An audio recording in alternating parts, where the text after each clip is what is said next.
Back to news. బౌద్ధులకు పవిత్ర భూమి, తథాగతుడి జీవిత చరిత్రకు నిలువుటద్దం, బుద్ధం శరణం గచ్చామి అంటూ మార్మోగిన ప్రదేశం. బౌద్ధం దేదీప్యమానంగా విరాజిల్లిన ప్రాంతం. కృష్ణమ్మ ఒడిలో సుందరంగా ఒదిగిన బోధిసత్వుడి చరిత్రం ఈ ప్రదేశం. అదే తెలంగాణ నేలలో మరో పర్యాటక కేంద్రంగా వెలసిన ప్రదేశం బుద్ధవనం. నాగార్జునుడు నడయాడిన నేలతో వెలసిన బుద్ధవనంపై గౌతమ బుద్ధుని జయంతి సందర్భంగా 10 టీవీ అందిస్తున్న ప్రత్యేక కథనం.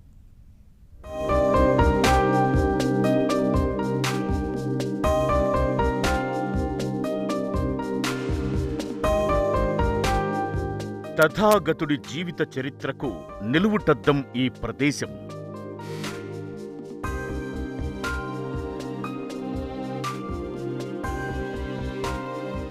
బుద్ధం శరణం గచ్చామి అంటూ మారుమోగిన నినాదం.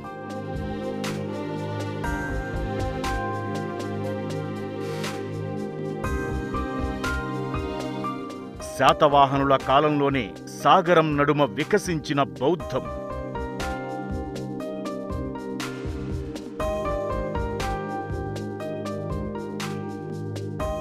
ఆచార్య నాగార్జునుడు నడయాడిన నేలలో రూపుదిద్దుకున్న బుద్ధవనం.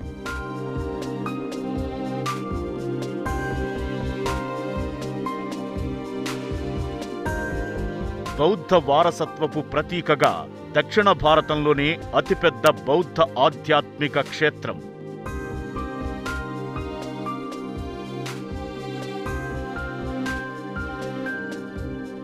ప్రపంచ స్థాయి పర్యాటక కేంద్రంగా పేరుగాంచిన నాగార్జున సాగర్ సిగలో మరో ప్రపంచ స్థాయి ప్రాజెక్టు వచ్చి చేరింది. 274 ఎకరాల విస్తీర్ణంలో 17 ఏళ్ల పాటు సాగినటువంటి బుద్ధవనం ప్రాజెక్టుకు తెలంగాణ సర్కార్ పర్యాటకులకు అందుబాటులోకి తీసుకొచ్చింది. ఈ ప్రాజెక్టుపై భారతదేశవ్యాప్తంగానే కాకుండా ఇటు ప్రపంచ స్థాయిలో వివిధ దేశాలు సైతం ఆసక్తిని కనబరుస్తున్నాయి. అసలు బుద్ధవనం ప్రాజెక్టులో ఏ నిర్మాణాలున్నాయి, ఎందుకు విదేశాలు సైతం అమితమైన ఆసక్తిని చూపిస్తున్నాయి? ఇదే ఇవాల్టి గ్రౌండ్ రిపోర్ట్. గౌతమ బుద్ధుడు సమస్యలన్నింటికీ కోరికలే కారణమని చెప్పిన మహాత్ముడు. ఈ పేరు వినగానే మన కళ్ల ముందు మెదిలే రూపం, కళ్ళు మూసుకుని ధ్యానం చేస్తున్న ఓ నిర్మల రూపం. బుద్ధుడి బోధనలు మానవులకు ధర్మ మార్గంలో ఎలా నడవాలో చూపాయి. అందుకే ఆయన పుట్టుక నుంచి తుది శ్వాస వరకు పూర్తి చరిత్రను, ఆధునిక టెక్నాలజీతో అత్యద్భుతంగా 1000 ఏండ్ల నాటి చరిత్రను, మరో 1000 ఏండ్ల వరకు, కొన్ని తరాల వరకు బౌద్ధం ఆనవాళ్లను ప్రపంచానికి చూపేందుకు తెలంగాణ ప్రభుత్వం ఓ అడుగు ముందుకేసింది. బౌద్ధం పురుడు పోసుకున్న నేల నాగార్జున కొండను బుద్ధవనంగా మార్చి ప్రపంచం ముందు నిలిపింది.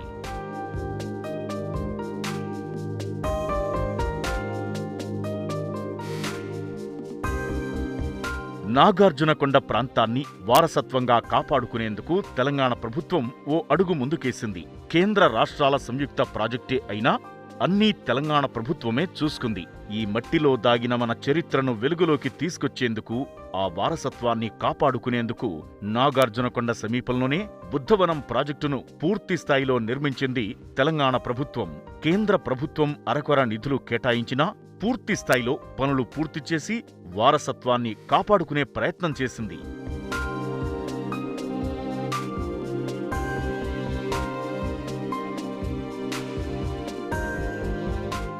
బుద్ధవనం పనులు ముగియడంతో దేశ విదేశాల నుంచి బౌద్ధ భిక్షువుల తాకిడి పెరిగే అవకాశం ఉంది. ప్రపంచంలోనే అన్ని ప్రాంతాల బౌద్ధ ఆనవాళ్ల నమూనాల కోసం చేపట్టిన ఈ ప్రాజెక్టు ప్రపంచ స్థాయిలో పర్యాటకులను ఆకట్టుకుంటుంది. ఈ ప్రాజెక్టు పనులు చూసేందుకు దేశ విదేశాల నుంచి బౌద్ధ యాత్రికులు సాగర్ బాట పడుతున్నారు. బుద్ధుడి జీవిత విశేషమంతా ఈ బుద్ధవనంలో ఆవిష్కరించారు. పలు దేశాలకు చెందిన బౌద్ధ సంప్రదాయాలు నెలకొని ఉండేలా ఈ ప్రాజెక్టు పనులు చేపట్టారు. మొత్తం 8 భాగాలుగా నిర్మాణాలు చేపట్టగా మహాస్తూపం, బుద్ధ చరితవనం, ధ్యానవనం, జాతక పార్కు, స్తూప పార్కు నిర్మాణాలు ముగిశాయి. అంతర్జాతీయ బౌద్ధ సంప్రదాయాలకనుగుణంగా ఈ అధ్యయన కేంద్రంలో ప్రపంచంలోనే బౌద్ధ సంప్రదాయ దేశాలన్నింటినీ భాగస్వాములను చేస్తున్నారు. ఆయా దేశాల ఆరామాలు, మ్యూజియాలు ఏర్పాటు చేసుకునేందుకు బుద్ధవనంలో స్థలాలను కేటాయిస్తున్నారు. బుద్ధవనం ప్రాజెక్టులో ప్రప్రథమంగా చెప్పుకోవాల్సింది మహాస్తూపం. ఈ మహాస్తూపం చుట్టూనే అన్ని భాగాలు కూడా వచ్చేలా ఇక్కడ నిర్మాణాలు చేశారు. మొత్తం 8 భాగాలలో మహాస్తూపంతో పాటు మిగతా 7 భాగాలు కూడా మహాస్తూపం చుట్టూతో ఉంటూ ఇక్కడ పర్యాటకుల్ని ఆకట్టుకుంటున్నాయి. అయితే మహాస్తూపంలో ధ్యాన కేంద్రంతో పాటు ఇటు మ్యూజియం, అదేవిధంగా ఇక్కడ కార్యాలయాలు కూడా అన్ని కూడా ఏర్పాటు చేయడం జరిగింది. అమరావతి నమూనాలో బుద్ధవనం ప్రాజెక్టులో నిర్మించిన మహాస్తూపం పర్యాటకులను విశేషంగా ఆకట్టుకుంటోంది. ఈ ప్రాజెక్టులో ఇదే కేంద్ర బిందువుగా నిలుస్తోంది. మహాస్తూపం నాభి కేంద్రంగా చుట్టూ వివిధ అంశాలను కలుపుతూ నిర్మాణాలు చేశారు. మహాస్తూపం లోపలి భాగంలో అర్ధచంద్రాకార ఉపరితలంపై బౌద్ధ సంస్కృతిని ప్రతిబింబించే వర్ణచిత్రాలు, స్తూప మధ్య భాగంలో ఎత్తైన వేదికపై ఘంటాకార స్తూప నిర్మాణం మహాస్తూపంలోకి వచ్చే పర్యాటకులకు బౌద్ధ ఆధ్యాత్మికతను పంచే విధంగా 4 వైపులా 4 భూస్పర్శ ధ్యాన ధర్మచక్ర ప్రవర్తన అభయముద్రలతో బుద్ధుడి లోహ శిల్పాలను ఏర్పాటు చేశారు. ప్రశాంతంగా ధ్యానం చేసుకునేలా ధ్యాన కేంద్రం, మ్యూజియం, కార్యాలయాలతో మహాస్తూప ప్రాంగణాన్ని నిర్మించారు. బుద్ధవనం ప్రాజెక్టు మొత్తం 8 భాగాలుగా నిర్మాణం చేపట్టారు. ఇందులో ప్రధానమైనది బుద్ధ చరితవనం. అంటే బుద్ధుడు అంటే సిద్ధార్థుడు జననించిన తర్వాత అక్కడి నుంచి అతనికి జ్ఞానోదయం కలిగింది. అదేవిధంగా బోధి వృక్షం కింద జ్ఞానోదయం జరగటం, ఆ తర్వాత గౌతమ్ బుద్ధుడిగా మార్పు చెందడం, ఆ తర్వాత నిర్యాణం వరకు కూడా ఇటు గౌతమ్ బుద్ధుని జీవితంలో చోటు చేసుకున్నటువంటి ఘటనలతో ఇక్కడ బుద్ధ చరితవనం ఏర్పాటు చేశారు. ఇందులో పూర్తిగా బుద్ధుని ఆ జననం నుంచి నిర్యాణం వరకు చోటు చేసుకున్నటువంటి జీవితంలో చోటు చేసుకున్నటువంటి సంఘటనలకు సంబంధించిన అన్ని అంశాలను కూడా క్రోడీకరిస్తూ ఇక్కడ నిర్మాణాలు ఏర్పాటు చేశారు. ఈ అద్భుత బుద్ధవనం ఆధ్యాత్మిక కేంద్రంగానే కాకుండా ప్రకృతి ప్రేమికులను ఆకర్షించే రమణీయ ప్రాంతంగా కూడా నిలుస్తోంది. చెట్ల మధ్యలో నుంచి ఇటీవల వేసిన నడకబాట, కిలోమీటర్ పైగా ప్రయాణం ఎంతో మధుర స్మృతులను పంచుతోంది. 3000 రకాల పూల మొక్కలతో నందనవనాన్ని తలపించేలా అందంగా ముస్తాబైంది. అంతర్జాతీయ పర్యాటకులను ఆకట్టుకునేలా బుద్ధవనం ప్రాజెక్టును తీర్చిదిద్దింది తెలంగాణ సర్కార్. అరుదైన ఔషధ మొక్కలు వెదజల్లే సువాసనలు పర్యాటకులకు సేద తీరుస్తున్నాయి.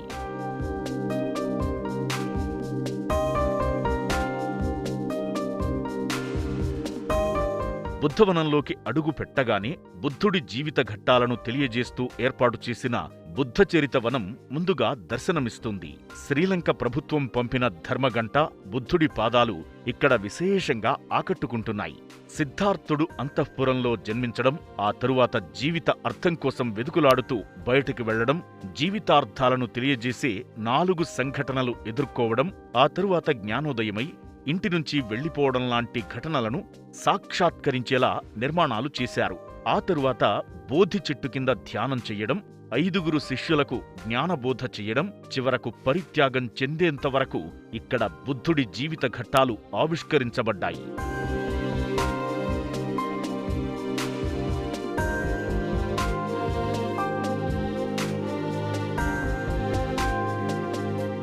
గౌతమ బుద్ధుడి జీవితానికి సంబంధించిన 5 ఘట్టాలు ఇందులో ఉన్నాయి. బుద్ధుడి జననం, మహానిష్క్రమణ, తపస్సు చెయ్యడం, ఉపన్యాసం, మరణం వంటి ఘట్టాలను కంచులోహాలతో పొందుపరిచారు. బుద్ధుడు అహింసా మార్గాన్ని ఎంచుకున్న ఘట్టాలు, అడవులకు పోయిన సన్నివేశాలు, బోధివృక్షం కింద జ్ఞానం పొందిన అంశాలకు సంబంధించిన శిల్పాలను ఈ పార్కులో ఏర్పాటు చేశారు. బుద్ధచరిత వనంలో బుద్ధుడి పాదాల నమూనా ప్రత్యేక ఆకర్షణగా నిలుస్తుంది. బౌద్ధ సాంప్రదాయంలో జాతక కథలకు చాలా ప్రాముఖ్యత ఉంటుంది. గౌతమ్ బుద్ధుడిగా మారినటువంటి సిద్ధార్థుడు జీవితంలో పలు అంశాల్లో ప్రావీణ్యత సంపాదించేందుకు పలు జన్మలు ఎత్తారని బౌద్ధులు విశ్వసిస్తారు. బుద్ధుని గత జన్మ ఆనవాలను సృష్టిస్తూ వాడుకలో ఉన్నటువంటి 547 జాతక కథలను క్రోడీకరించి 40 భాగాలుగా ఇక్కడ బుద్ధవనంలోని జాతక పార్కులో ఏర్పాటు చేశారు. దాదాపు 75 కోట్ల రూపాయల ఖర్చు, 274 ఎకరాల్లో నిర్మితమైన మానవాద్భుత మహాకట్టడం నాగార్జునసాగర్లోని ఈ బుద్ధవనం. ఇక్కడ కనిపిస్తున్న ఈ బుద్ధచరితవనం గౌతమ బుద్ధుడి జననం నుంచి చివరి వరకు జీవిత సన్నివేశాలన్నింటినీ కళ్లకు కట్టినట్టు చూపించే అద్భుత శిల్పాల వనం ఈ బుద్ధచరితవనం. బుద్ధవనంలో 70 ఫీట్ల ఎత్తులో నిర్మించిన జ్ఞానమందిరాన్ని చూస్తే బౌద్ధం ఎంత ప్రశాంతమైనదో అర్థమవుతుంది. లోపల స్కై క్రియేషన్ ఆకాశాన్ని చూస్తున్నట్లుగా ఉండే డిజైన్ అద్భుతంగా ఉంది.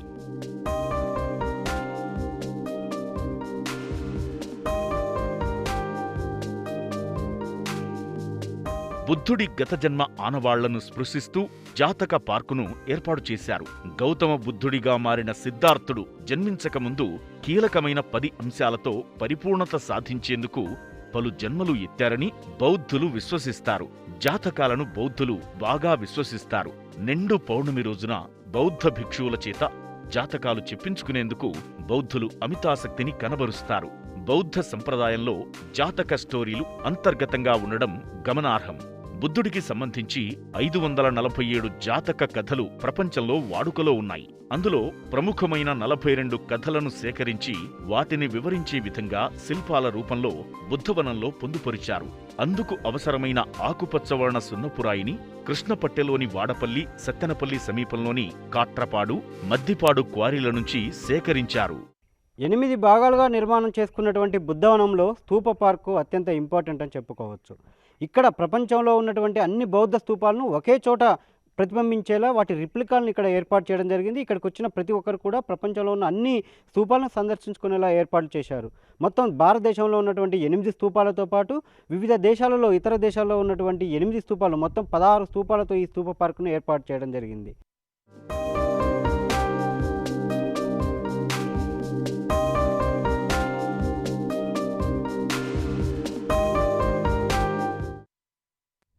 ఎన్నో ప్రత్యేకతల సమాహారంగా రూపుదిద్దుకుంది బుద్ధవనం. అక్కడి అందాలను తనివితీరా చూసేందుకు 2 కళ్ళు చాలవు. ప్రకృతి ఒడిలో సేద తీరుతూ ప్రశాంత వాతావరణంలో ధ్యానం చేసేందుకు పర్యాటకులు భారీగా వస్తున్నారు. ఒకవైపు నాగార్జున సాగరం, మరోవైపు బుద్ధవనం సౌందర్యాన్ని చూసి పులకించిపోతున్నారు. సిద్ధార్థుడి జననం నుంచి నేటి సామాజిక బౌద్ధ వారసత్వానికి ప్రతీక. ఒకే ప్రదేశంలో 2 లక్షల శిల్పాలు, బుద్ధుడి జీవిత ఘట్టాలు, జాతక కథలు, ప్రపంచంలోని బౌద్ధారామాలను పోలిన స్తూపవనం, బౌద్ధ భిక్షువుల ప్రశాంత ధ్యానంతో కళకళలాడే బుద్ధవనం. బుద్ధవనం ఓ అద్భుతమైన ఆధ్యాత్మిక వనం. అక్కడ ప్రతి అడుగు ఎన్నో మధుర స్మృతులను మిగుల్చుతుంది. బుద్ధుడి జీవిత విశేషాలను ప్రతి చిత్రంతో పర్యాటకులకు తెలియజెప్పేలా ఆర్కిటెక్ట్లు అద్భుతంగా సృష్టించారు.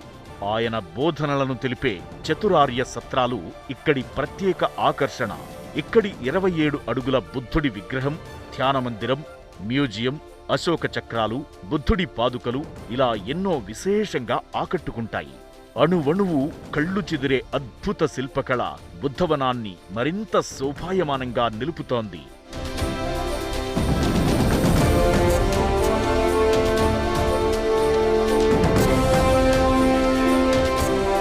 బుద్ధ చరితవనం నుంచి ముందుకెళితే బోధిసత్వవనం ఉంటుంది. స్తూపవనంలో భారత్తో పాటు దక్షిణాసియా దేశాల్లోని వివిధ స్తూపాకృతుల నమూనా కట్టడాలు కనిపిస్తాయి.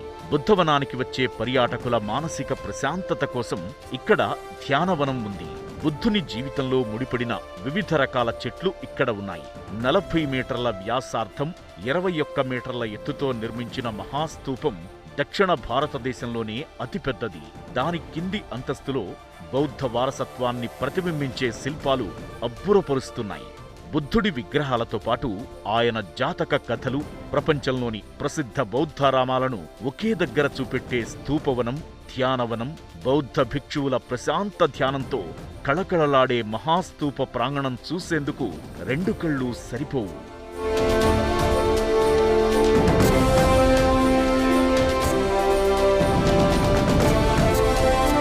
బుద్ధిజం విస్తరించి ఉన్న దక్షిణాసియా దేశాల్లో బుద్ధవనంపై చర్చ జరుగుతోందని రాష్ట్ర టూరిజం అధికారులు చెబుతున్నారు.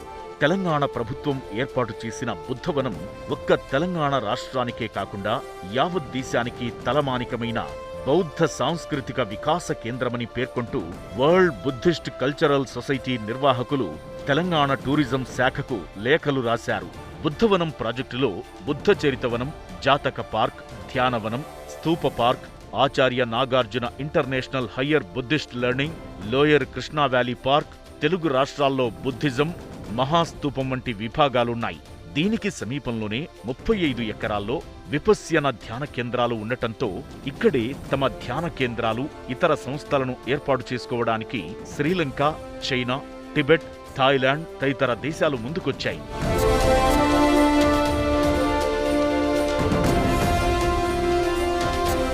బుద్ధవనం ప్రాజెక్టుపై ప్రపంచ దేశాలు సైతం ఆసక్తిని కనబరిచాయి. ప్రాజెక్టులో భాగస్వామ్యం అయ్యేందుకు ముందుకొచ్చాయి. ఆయా దేశాల విజ్ఞప్తి మేరకు తెలంగాణ ప్రభుత్వం సానుకూలంగా స్పందించి బుద్ధవనంలో స్థలాలు కేటాయించింది. టిబెట్ దేశస్థులకు 5 ఎకరాలు, బుద్ధిస్ట్ అసోసియేషన్ ఆఫ్ అమెరికాకు 5 ఎకరాలు, శ్రీలంకకు 5 ఎకరాలు, విపశ్యన కేంద్రానికి 30 ఎకరాలు ఇచ్చారు. ఇప్పటికే శ్రీలంక ప్రభుత్వం ఇచ్చిన 27 అడుగుల నమూనా బుద్ధ అవకన విగ్రహం, బుద్ధుడి పాదాలు, ధర్మగంట ఏర్పాటు చేశారు. తైవాన్కు చెందిన బౌద్ధులు సైతం ఈ ప్రాజెక్టును సందర్శించారు. దీనిలో ఫోగ్యాంగ్షాన్ తరహాలో లెర్నింగ్ సెంటర్ ఏర్పాటు చేసేందుకు ఆసక్తి కనబరిచారు. మలేషియా, స్విట్జర్లాండ్, బర్మా, నేపాల్ దేశస్థులు ఈ ప్రాంతానికి వచ్చి ప్రాజెక్టు పనులను పరిశీలించారు. అభయముద్రలో ఉన్న బుద్ధుడు దక్షిణ భారతదేశంలో మనకు చాలా ప్రాంతాల్లో కనిపిస్తుంటారు.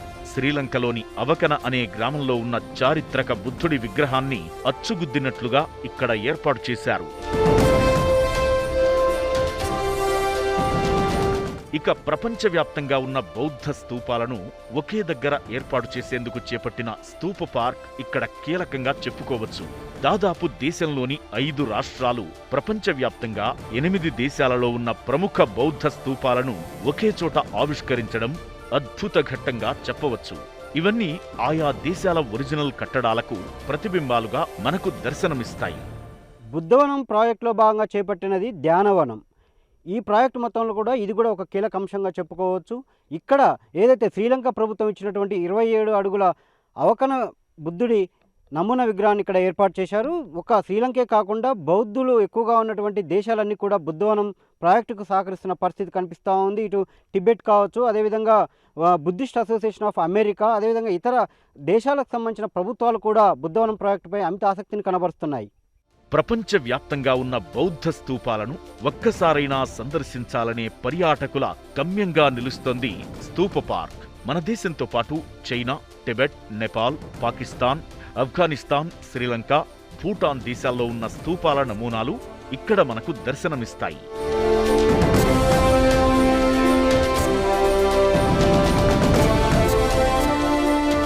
బంగారు వర్ణంలో మహాస్తూపం, అందులో బుద్ధుడి ప్రతిమ, పైన తైలవర్ణంతో కూడిన డోమ్ అత్యద్భుతంగా ఉన్నాయి. బుద్ధుడి జీవితాన్ని తెలుసుకునే విధంగా చారిత్రక వస్తువులతో ఈ మ్యూజియం ఏర్పాటు చేశారు. పార్కులో బుద్ధుడి పాద ముద్రికలను లోటస్ పాండ్లో ఉంచే విధంగా నిర్మాణం చేశారు. శ్రీలంక, థాయిలాండ్ వంటి వివిధ దేశాల బౌద్ధ సంస్కృతులను ప్రతిబింబించే స్తూపాల నిర్మాణాలు ఇక్కడ కనిపిస్తాయి. సందర్శకులను తిప్పి చూపించడానికి టాయ్ ట్రైన్ ఏర్పాటు చేశారు. కేంద్ర రాష్ట్ర పురావస్తు శాఖ తవ్వకాల్లో బయటపడిన విగ్రహాలను నాగార్జున కొండపై ఐలాండ్ మ్యూజియంలో ప్రదర్శనకు ఉంచారు.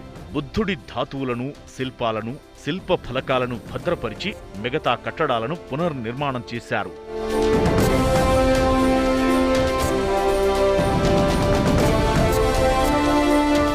నాగార్జున సాగర్ ప్రాజెక్టు దేశంలోని ప్రసిద్ధ పర్యాటక కేంద్రంగా ఉంది. ఇప్పుడు బుద్ధవనం అందుబాటులోకి రావడంతో విదేశీ యాత్రికుల సంఖ్య పెరగనుంది. బుద్ధుడి ఆనవాళ్లు, జీవిత చరిత్రతో రూపుదిద్దుకుంటున్న ఈ ప్రాజెక్టు పనులను చూసి విదేశీయులు అబ్బురపడుతున్నారు. ఈ ప్రాజెక్టుతో పాటు బౌద్ధానికి చారిత్రక నిలువుటద్దంగా ఉన్న నాగార్జున కొండలోని మ్యూజియం ప్రపంచంలోనే పెద్దది. నాగార్జున సాగర్, నదీ తీరం, జలపాతాలు, నల్లమల అభయారణ్యం, నాగార్జున కొండలు పర్యాటకులకు కనువిందు చేస్తున్నాయి. నాగార్జున సాగర్ నూతన సొబగులద్దుకుని ప్రపంచంలోనే ప్రముఖ బౌద్ధ ఆధ్యాత్మిక కేంద్రంగా మారింది.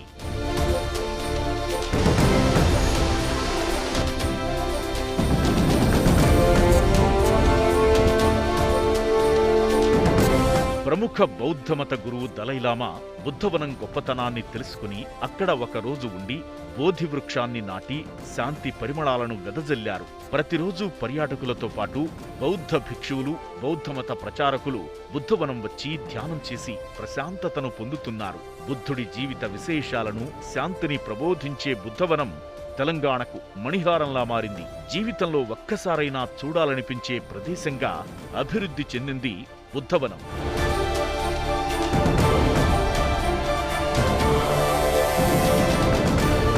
ఒకప్పుడు బుద్ధం శరణం గచ్చామి అంటూ బౌద్ధ పరిమళాలు వెదజల్లిన నేలలో సిద్ధార్థుడి జననం నుంచి నేటి సామాజిక బౌద్ధ వారసత్వానికి ప్రతీకగా ఒకే ప్రదేశంలో సుమారు 2 లక్షల శిల్పాలను బుద్ధుడి జీవిత ఘట్టాలుగా, జాతక కథలుగా చూడగలిగితే ప్రపంచంలోని బౌద్ధారామాలను పోలిన స్తూపవనాన్ని చూసి తరించగలిగితే సంవత్సరం పొడవునా బౌద్ధ సదస్సులు సమావేశాలతో బౌద్ధ భిక్షువుల ప్రశాంత ధ్యానంతో కళకళలాడే బుద్ధవన మహాస్తూప ప్రాంగణాన్ని మన కళ్ళెదుట ఆవిష్కరించుకోగలిగితే బౌద్ధాన్ని ఆరాధించి ఆచరించాలనుకునే వారికి, బౌద్ధం గురించి తెలుసుకోవాలనుకునే వారందరికీ బుద్ధవనం తుది గమ్యం కానుంది అనడంలో ఎలాంటి డౌట్ లేదు.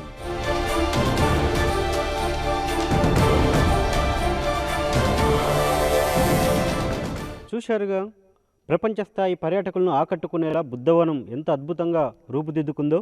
మొత్తం 8 భాగాలలో 5 భాగాల నిర్మాణాలు పూర్తిగాక మరొక 3 భాగాలు నిర్మాణంలో ఉన్నాయి. ఇప్పటికే 274 ఎకరాల్లో కేవలం 90 ఎకరాలు మాత్రమే వినియోగించుకున్నామని, భవిష్యత్తులో మరింత నిర్మాణాలతో పాటు సౌకర్యాలు కూడా విస్తరిస్తామని చెప్పి కూడా ఇక్కడ బుద్ధవనాన్ని ప్రారంభం చేసినటువంటి మంత్రి కేటీఆర్ తెలిపారు. అయితే బుద్ధవనం ప్రాజెక్టు కేవలం ప్రపంచ స్థాయిలో పర్యాటకులను ఆకర్షించడమే కాకుండా నాగార్జున సాగర్ అభివృద్ధిలో కూడా ఎంతో పనిచేస్తుందన్న అభిప్రాయాన్ని ఇక్కడ స్థానికులు, పర్యాటకులు వ్యక్తం చేస్తున్నారు. నాగార్జున సాగర్ నుంచి కెమెరా పర్సన్ వెంకన్నతో చంద్రశేఖర్, 10 టీవీ, నల్గొండ.